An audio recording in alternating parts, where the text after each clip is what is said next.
Hello and welcome. Myself is Dr. Sadiq Ali and I'm a maths teacher. And now in this lecture, I would like to demonstrate a method to solve homogeneous linear differential equations with constant coefficients by using auxiliary equation. Now, in the last few lectures, we have seen how to convert differential equation into auxiliary equation, then how to solve the auxiliary equation by using Babylonian method, get the roots of that equation, and using these roots we can construct general equation of that differential equation. But keep in mind, in all those examples which were solved in the previous lectures, whatever the roots of auxiliary equations we have got, all are distinct real roots. लेकिन आज हम एक ऐसा example consider करने वाले हैं जिसके real roots distinct नहीं आएंगे। तो सवाल ये खड़ा होता है कि जब किसी ऑक्सिलरी इक्वेशंस के दो रूट सेम ही आएंगे, then how to write general solution of that differential equation. So now I'm writing differential equation which we are going to solve now, and that is, suppose d2y dx square minus 4dy by dx plus 4y is equal to 0. This is a differential equation which is homogeneous, linear, and see all the coefficients of each term are constants. ठीक है? Now, we will convert this differential equation in operator form. So how we can convert this? This is operator d2 dx square minus 4d dx plus 4, and this whole operator is applying over the function y.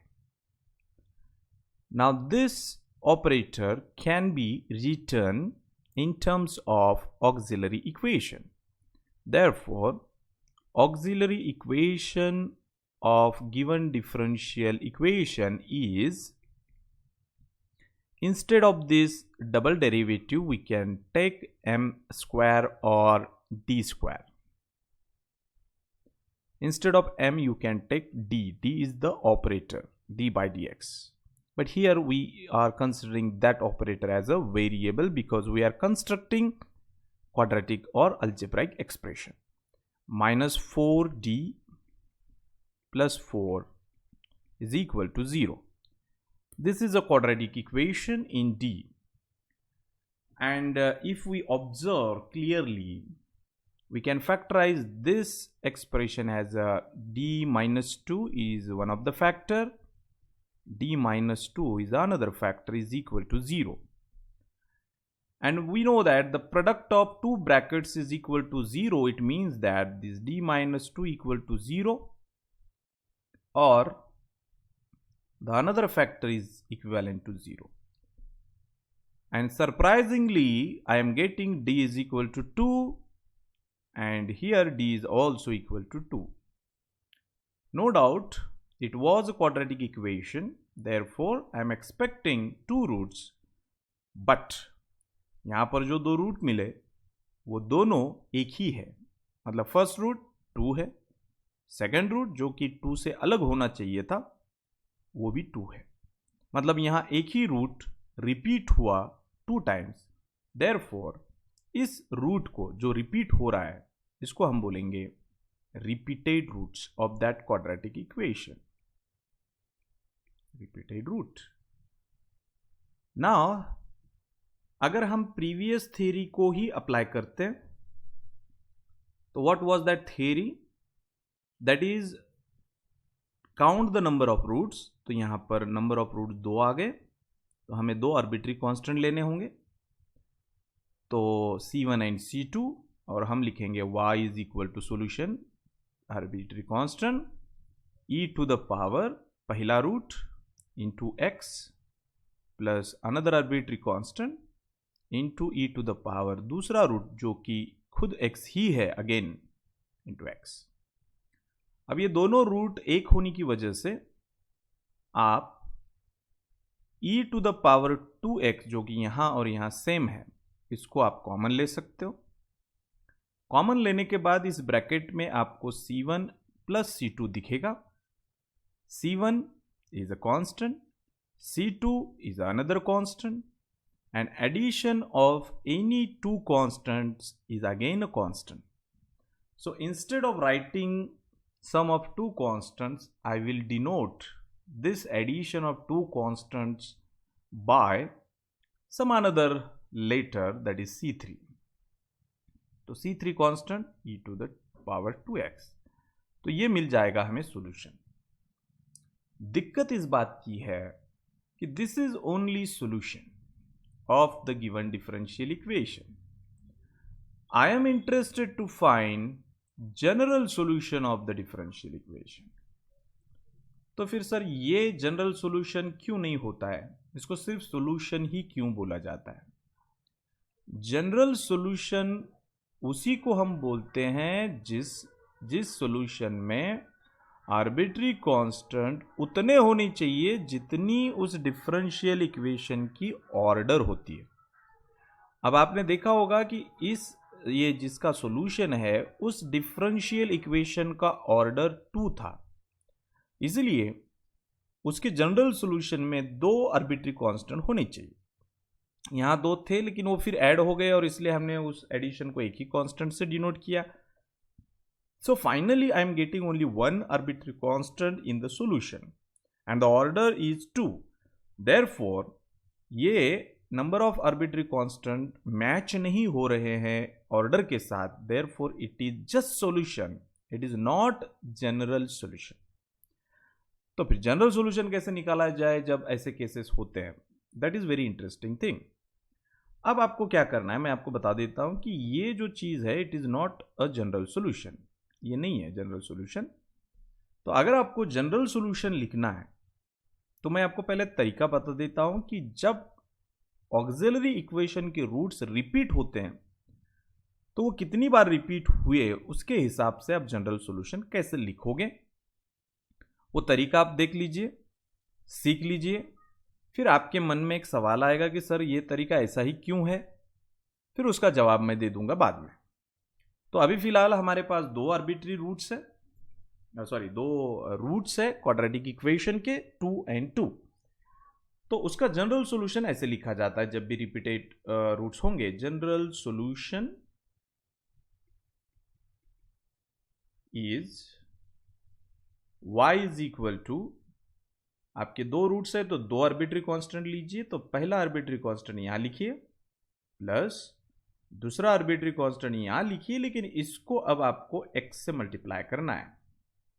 ये नई चीज आपको सीखनी पड़ेगी repeated roots में, और फिर आपको इनटू ये ब्रैकेट कंप्लीट करके वो जो कॉमन रूट है जो रिपीट हो रहा है वो number into that independent variable,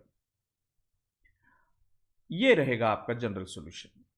अब मान लीजिए कि अगर किसी डिफरेंशियल इक्वेशन के ऑक्सिलरी इक्वेशन के 4 रूट आते हैं, 4, तो पहला रूट भी 3 है, दूसरा रूट भी 3 है, तीसरा भी 3 है और चौथा भी 3 है।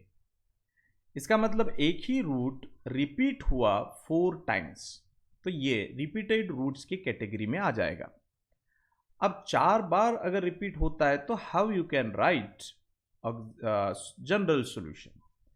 तो count the number of roots, 4 है तो आपको 4 आर्बिट्री कांस्टेंट लेने होंगे, C1, C2, C3, C4। लेकिन आप लिखोगे ऐसे कि पहले आप एक आर्बिट्री कांस्टेंट लिखिए, फिर दूसरा इनटू x करना है, फिर प्लस तीसरा आर्बिट्री कांस्टेंट इनटू इस x के पावर बढ़ाना है, तो x स्क्वायर आएगा, फिर चौथा आर्बिट्री कांस्टेंट और फिर x का पावर और बढ़ेगा x से 3, 4 आर्बिट्री कांस्टेंट की ये पॉलिनोमियल बन गई ऑफ डिग्री 3, और फिर आप लिखोगे e टू द पावर, ये जो कॉमन रूट है वो नंबर इंटू एक्स। तो जितनी बार रिपीट होता है उतनी टर्म्स यहाँ आने चाहिए, और उसमें x का पावर एक एक से बढ़ते हुए जाएगा। ये टेक्निक है to write the general solution of such a differential equation in which the roots of its auxiliary equation repeated, right? तो ये अगर बात समझ में आ गई होगी आपकी, तो आपका प्रॉब्लम तो यहां सॉल्व हो जाएगा कि how to write the general solution. लेकिन क्योंकि आप मैथमेटिक्स पढ़ रहे हो, इसलिए आपके मन में ये सवाल आएगा कि रिपीट होने के बाद ये पॉलिनोमियल क्यों लिखते हैं हम, क्या वजह है। तो मैं आपको इसकी स्टोरी समझा देता हूं कि ऐसा क्यों लिखा जाता है।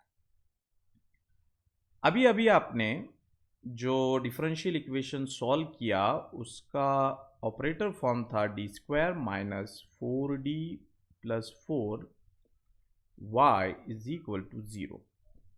और ये जो ब्रैकेट है जिसको हम ऑपरेटर बोलते हैं, उसके फैक्टर्स ये आएंगे d माइनस 2 और ये y इज इक्वल टू 0।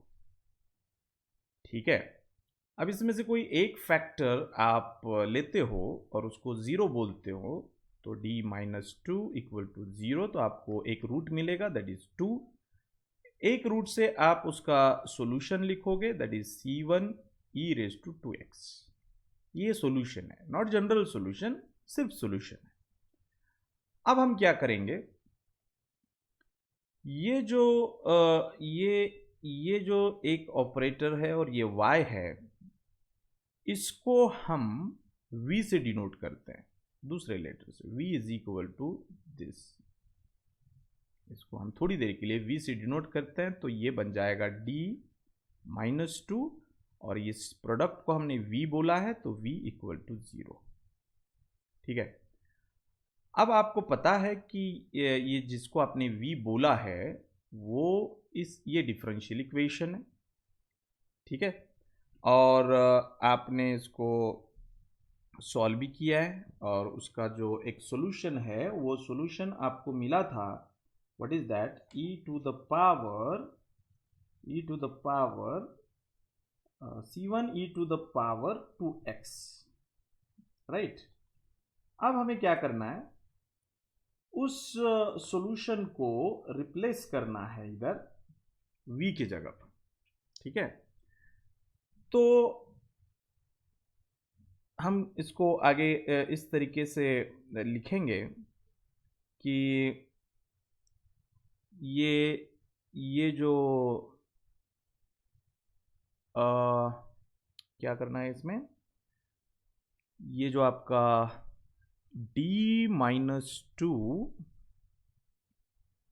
है ना, d माइनस 2, और आपने इधर y लिखा था, इसको आपने इस सॉल्यूशन से, मतलब इक्वल टू, इसको v बोला था ना आपने, v, ये देखिए यहाँ पर v बोला था, तो ये राइट साइड को मैंने इधर लिखा, इधर मैं v लिखूंगा, तो v जो है वो इसका सॉल्यूशन है, मतलब this y is now replace by v। तो उस v के जगह पर हम उसका सॉल्यूशन लिखेंगे that is c1 e to the power 2x। तो यही इक्वेशन मैंने यहां लिखा है, बस v के जगह पर ये सॉल्यूशन लिखा है।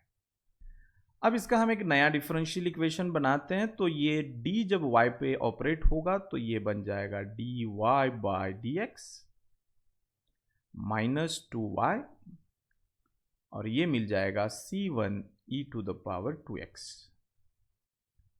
Now this is a new differential equation of order 1 and degree 1।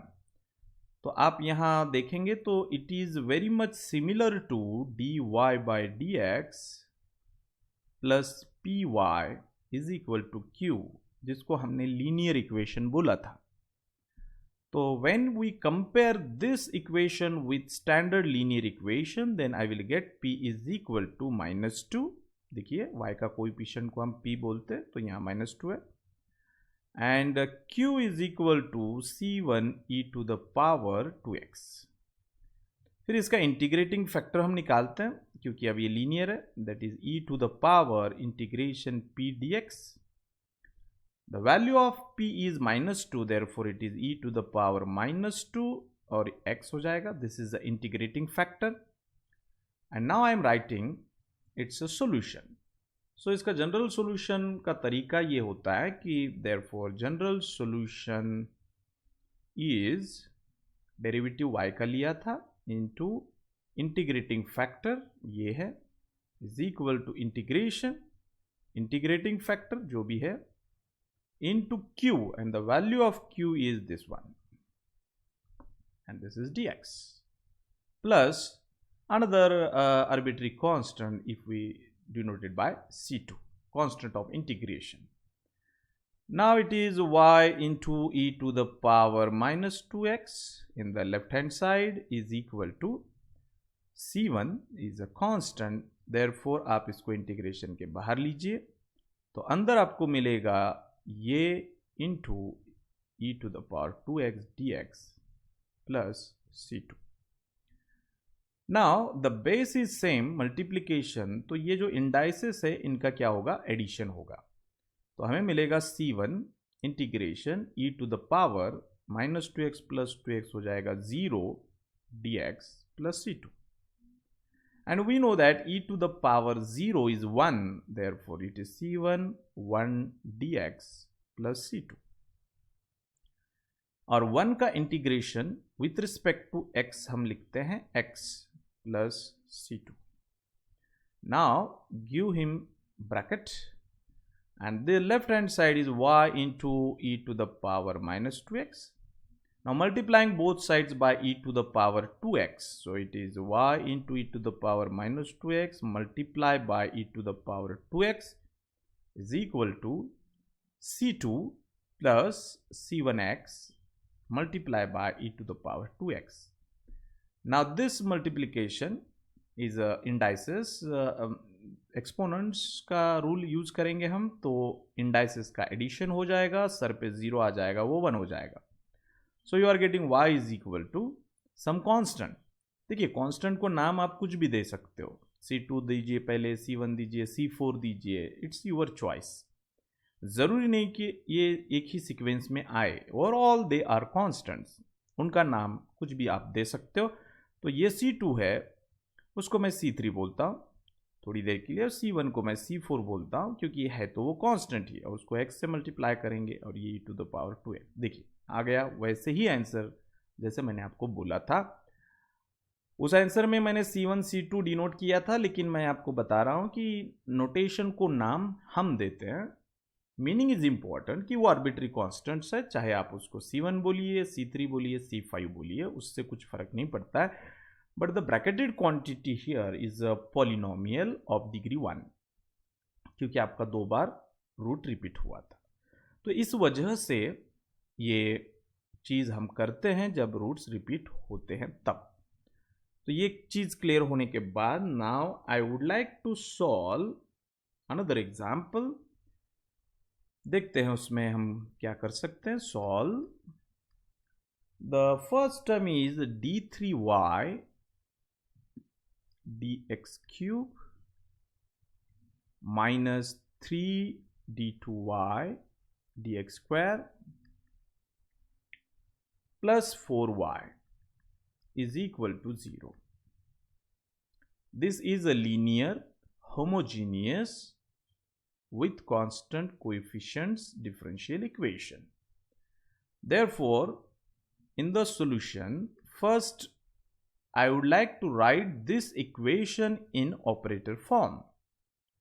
तो ऑपरेटर फॉर्म में हम लिखेंगे सिर्फ ऑपरेटर्स, ये फर्स्ट ऑपरेटर, ये आपका सेकंड ऑपरेटर,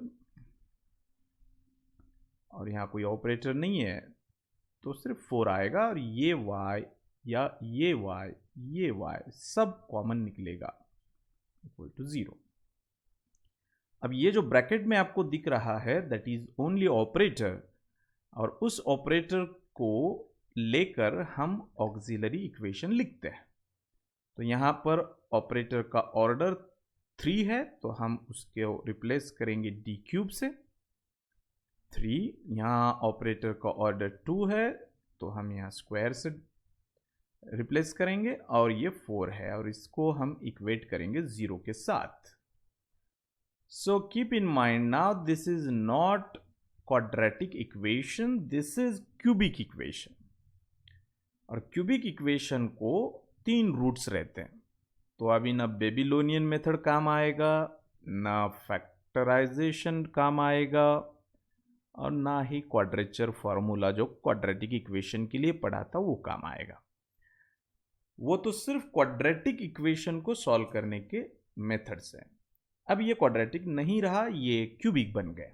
अब इसको थोड़ा सा अलग से सोचना होगा कि how to solve this cubic equation. तो पहले तो हम एक रूट ढूंढने की कोशिश करेंगे ट्रायल एंड एरर मेथड से। रूट का मतलब होता है ऐसा नंबर जो इस डी के जगह पर रखा जाए तो ये लेफ्ट हैंड साइड का आंसर 0 आना चाहिए। तो मुझे ऐसा लग रहा है, या हम शुरू कर सकते हैं ट्रायल एंड एरर से कि d इक्वल टू हम पहले 0 चेक करते हैं। तो ये 0 हो जाएगा, ये 0 हो जाएगा, बचेगा 4, और 4 इक्वल टू 0 कभी नहीं होता है, मतलब इसका रूट 0 नहीं है। तो 0 के बाद हम प्रेफरेंस देंगे 1 को, कि d की वैल्यू 1 लेके देखते हैं कि ये 0 होता है या नहीं होता है, क्योंकि ये अंदाजे से और ट्रायल एंड एरर मेथड से हम डिटेक्ट करने की कोशिश कर रहे हैं कि इसका रूट क्या रहेगा। एक, वैसे तो इसको 3 रूट होते हैं, लेकिन हम सर्च करेंगे एक रूट पहले, और उसके बाद बचे हुए 2 रूट निकालेंगे। तो d की जगह 1 रखेंगे, तो 1 का क्यूब 1, 1 का स्क्वायर 1, तो ये 1 और ये -3 हो जाएगा -2। -2 प्लस 4 0 नहीं आता है, इसलिए ये भी आपका रूट नहीं हो सकता।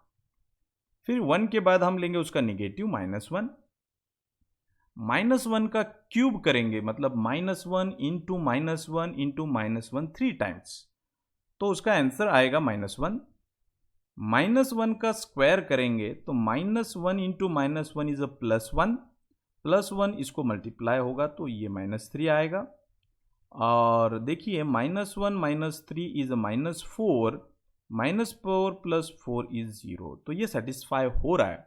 Therefore d equal to -1 is root of equation 1, जो कि ऑक्सिलरी इक्वेशन है, इसको हम इक्वेशन नंबर 1 देते हैं। तो ये ट्रायल एंड एरर मेथड से ही आपको ढूंढना पड़ेगा एक रूट, लेकिन ये तो क्यूबिक है, इसको तो 3 रूट मिलने चाहिए, हमने तो सिर्फ एक ढूंढा, एक फाइंड आउट किया। Now how to find remaining 2 roots? Yes, उसके लिए आप एक हाई स्कूल में मेथड आपने पढ़ा था, that is called as a synthetic division. Synthetic division method का हम इस्तेमाल करेंगे रिमेनिंग 2 रूट्स निकालने के लिए। क्या होता है सिंथेटिक डिवीजन? तो आपको सिंथेटिक डिवीजन में ये इस तरीके का एक ब्रैकेट निकालना होता है। आपकी जो ओरिजिनल क्यूबिक पॉलिनोमियल है उसके कोएफिशिएंट्स यहाँ सीक्वेंस में लिखने हैं। तो पहले हम लिखते हैं डी क्यूब का coefficient, that is 1। D cube के बाद नंबर आता है एक एक से, ये पावर कम होना चाहिए, तो अब यहाँ 3 है, तो अब नंबर आएगा डी स्क्वायर का। तो डी स्क्वायर का कोएफिशिएंट आप लिखेंगे जो भी है -3। अब डी स्क्वायर के बाद जो नंबर आता है, यहाँ मत देखिए आप, डी स्क्वायर एक पावर कम कीजिए तो डी आना चाहिए, लेकिन यहाँ पर डी नहीं है, इसका मतलब उसका कोएफिशिएंट आपने 0 लेना है, छोड़ना नहीं है जगह। और फिर अगली टर्म जो कांस्टेंट टर्म रहेगी 4।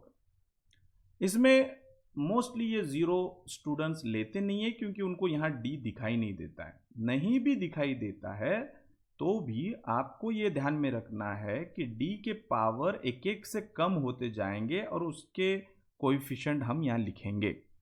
तो अगर आप क्यूबिक पॉलिनोमियल मतलब ऑर्डर, ये डिग्री जो है वो 3 है, तो यहाँ पर 4 नंबर दिखने ही चाहिए। गलती से आपने 3 लिखे तो आप गलत हो रहे हो, कोई तो एक नंबर आपने मिस कर दिया है। तो यहाँ डी नहीं था, इसीलिए उसका कोएफिशिएंट 0 हमने लिखा है, लेकिन ये लिखना ज़रूरी है। फिर ये जो डी की वैल्यू आपने ढूंढ के निकाली थी -1, उसको लेफ्ट में यहाँ लिख दीजिए। अब परफॉर्म करेंगे हम सिंथेटिक डिवीजन। ये जो फर्स्ट कोएफिशिएंट है उसको एज इट इज नीचे लिखेंगे, और हमेशा इस क्रॉस में मल्टीप्लिकेशन होगा। हमेशा ये 1 और ये -1 का मल्टीप्लिकेशन होगा, वो यहाँ लिखा जाएगा। फिर इन दोनों का ये जो है इनका एडिशन होगा, वो यहाँ लिखा जाएगा। फिर ये -4 का अगेन क्रॉस इसके साथ अगेन मल्टीप्लिकेशन होगा, -1 -4, 4 यहाँ लिखा जाएगा। फिर इनका एडिशन होगा, वो हो जाएगा 4। फिर अगेन इस 4 का इसके साथ मल्टीप्लिकेशन, दैट इज -4, और फिर इनका एडिशन फाइनली आ जाएगा 0। और जब फाइनल का नंबर जब 0 आता है, वो 0 आना ही चाहिए, तभी आप इस सिंथेटिक डिवीजन का यूज करके रिमेनिंग 2 रूट्स इस क्यूबिक पॉलिनोमियल के ढूंढ सकते हो। अब आपको करना क्या है कि ये जो 3 नंबर आपको दिख रहे हैं नीचे, देखिए यहाँ पर 3, तो ये फर्स्ट को 3 है ना, 1 2 3, तो डी, ये डी, और ये 3 नंबर होंगे तो 3 में से एक माइनस करना है, तो 2 आ गया। तो ये 1 के बाद डी लिखना है, उसके बाद 2 लिखना है, फिर ये -4 लिखना है, फिर ये पावर एक से कम होता रहेगा, फिर ये +4 लिखना है। यहाँ डी का पावर 0 होगा, और डी का पावर 0 मतलब 1, जिसको हम लिखते नहीं है, इक्वल टू 0। तो अब आपको ये क्वाड्रेटिक इक्वेशन मिलेगा, और अब इस क्वाड्रेटिक इक्वेशन को आप सॉल्व करोगे तो आपको 2 रूट मिलेंगे, और एक रूट तो ऑलरेडी आपने निकाला हुआ है, तो ये एक, और इसको सॉल्व करने के बाद जो 2 रूट मिलेंगे वो 2, ऐसे टोटल आपके रूट्स बनेंगे 3। ठीक है, तो अब इस क्वाड्रेटिक पॉलिनोमियल को हम यहाँ लिखते हैं d² - 4d + 4 = 0। और आप अगर देखेंगे तो इनके फैक्टर्स आते हैं d-2, d-2। आप चाहे तो बेबीलोनियन मेथड यूज कर सकते हो, मैंने फैक्टराइजेशन मेथड यूज किया है, कोई इशू नहीं है। तो d की वैल्यू आ जाएगी 2, इसको 0 करेंगे तो, और दूसरे d की भी वैल्यू आ जाएगी 2। इसका मतलब ये हो गया, देयरफॉर ऑक्सिलरी इक्वेशन के रूट्स आपको 3 मिले, उसमें का एक रूट है d-1 जो आपने ट्रायल एंड एरर मेथड से निकाला, फिर आपने सिंथेटिक डिवीजन यूज करके दूसरा रूट निकाला 2, और तीसरा भी रूट है 2। अब इन तीनों रूट को फिर से देखना है कि क्या तीनों रूट सारे के सारे अलग अलग है, डिफरेंट है, डिस्टिंक्ट है, या उसमें कोई एक रूट रिपीट हो रहा है। तो ये 2 2 बार रिपीट हो रहा है। तो अब आप लिखेंगे जनरल सॉल्यूशन। जनरल सॉल्यूशन, तो 3 रूट मिले आपको, इसलिए आप 3 आर्बिट्री कांस्टेंट लेंगे, C1, C2 एंड C3। तो जनरल सॉल्यूशन इज y = ये रूट डिस्टिंक्ट है, ये रिपीट नहीं हुआ है, इसलिए आप लिखेंगे C1 e⁻, वो रूट जो भी है, इंटू x, प्लस, अब जब आप इनको लिखने के लिए आओगे तो आपको पता चलेगा कि ये रूट रिपीट हो रहा है, रिपीट हो रहा है, और रिपीट होने की वजह से रिपीटेड रूट का लिखने का तरीका ये है कि अब अगला आर्बिट्री कांस्टेंट लिखेंगे आप C2, फिर लिखेंगे C3, और उसको मल्टीप्लाई करोगे x से, और उसको e⁻, ये जो रिपीट हो रहा है, दैट इज 2x। तो ये रहेगा आपका general solution of given differential equation, C1 × e⁻⁻x plus C2 plus C3x into e⁻²x. So this is your required general solution of given differential equation. तो इस तरीके से आपको ये सारी चीज़ें करना है। तो हम अब और एक एग्जाम्पल ट्राई करते हैं। Solve The next example is d4y by dx raised to 4 then minus d3y dx cube, that is third derivative of y, minus 9 second derivative of y with respect to x, then minus 11 dy by dx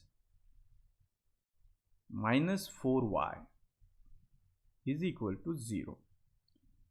So this is a homogeneous as well as linear differential equation with constant coefficients, और इसका order है, order means कितनी बार derivative maximum लिया गया है, तो ये 4 बार लिया है, तो इसको 4 रूट मिलेंगे। तो इसलिए सबसे पहले हम इसका ऑपरेटर फॉर्म लिखते हैं। ऑपरेटर फॉर्म में सिर्फ ऑपरेटर्स आएंगे, like this, then d3 dx cube minus 9 d2 by dx square minus 11 d by dx minus 4, and y should be common equal to 0. Now we are writing auxiliary equation according to our procedure. तो ये fourth derivative है, therefore हम यहाँ m raised to 4 भी लिख सकते हो आप, बट एक यूनिक पैटर्न हम अब अप्लाई करेंगे, तो हम हमेशा कैपिटल D ही यूज करेंगे, ठीक है। माइनस ये d क्यूब माइनस ये 9d square minus 11d minus 4 is equal to 0. So this is a polynomial of degree 4 and we have to solve. तो हमें 4 रूट मिलेंगे इसको सॉल्व करने के बाद। अगर वो चारों भी रूट्स अगर डिस्टिंक्ट रहेंगे, डिफरेंट रहेंगे, तो हमको पता है कि how to write this general solution, और उस 4 में से कोई एक रूट रिपीट होगा, चाहे 2 बार 3 बार, या हो सकता है सारे के सारे हो जाए, तो हम यूज करेंगे रिपीटेड रूट वाले का मेथड, ठीक है। लेकिन अब दिक्कत यही है कि how to solve this polynomial. तो यहाँ पर आपको सॉल्व करने के लिए ये आप अपने हिसाब से सॉल्व कीजिए, 4 रूट्स निकालिए, और अगर ये आपसे सॉल्व नहीं होता है तो इसको आप होमवर्क ले लीजिए, this is your homework. Try, कोशिश कीजिए, पुराने बुक्स ढूंढिए, टेक्निक्स ढूंढिए कि इसको कैसे सॉल्व किया जा सकता है, और एक दिन आप ट्राई कर लीजिए, और अगर आप अनेबल होते हो इसको सॉल्व करने में, then I will explain how to solve this. लेकिन ये एक चैलेंज आपके सामने रहेगा ताकि आप पढ़ाई करें और आप थोड़ा रिसर्च करें, आप इंटरनेट पर देखें कि ये कैसे सॉल्व किया जा सकता है, या आपके पास कोई रेफरेंस बुक होगी तो उस बुक को फॉलो करें, पुराने मेथड्स को याद करने की कोशिश करें, इसमें आपको सीखने को मिलेगा। तो ये आपका रहेगा आज का होमवर्क, और ये अगर सॉल्व नहीं होता है तो फिर मैं सॉल्व करके दे दूंगा, don't worry about that, okay. तो यहीं रुकते हैं हम इस वीडियो में अभी फ़िलहाल, तब तक के लिए गुड बाय।